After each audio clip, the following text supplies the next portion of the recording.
전공의들의 집단 휴진이 일주일째 계속되면서 병원마다 인력난이 심해지고 있는데요.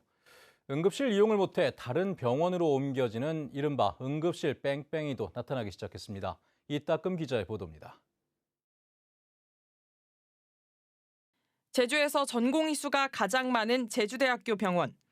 95명 가운데 71명이 출근하지 않으면서 경증 환자가 응급실 진료를 받지 못하는 사태도 생겨나고 있습니다.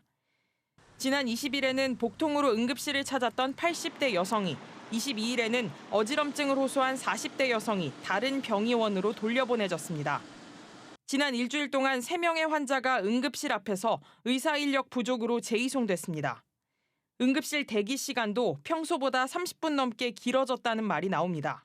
다른 때 같은 경우에는 오면은 빨리빨리 피 검사부터 시작해서 쭉 하는데 이번에는 피 검사 하는데도 시간이 되게 오래 걸리고 그다음에 와서 처치하는 거나 이런 것도 다른 때보다는 많이 늦어요.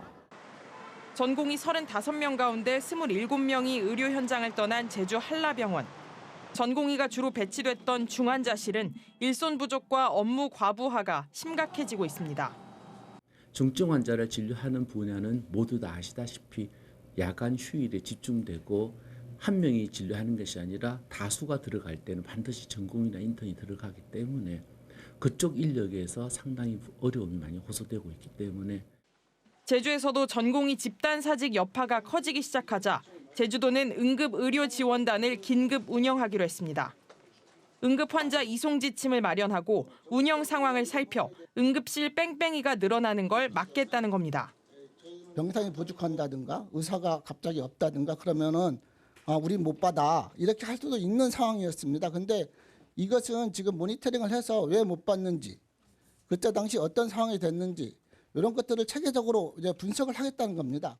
하지만 의료지원단이 응급실 배치에 직접 개입할 권한이 없고 의사가 부족하면 취할 수 있는 조치도 없어 전공의 사직 사태가 길어지면 환자들의 피해는 걷잡을 수 없이 커질 것으로 우려됩니다.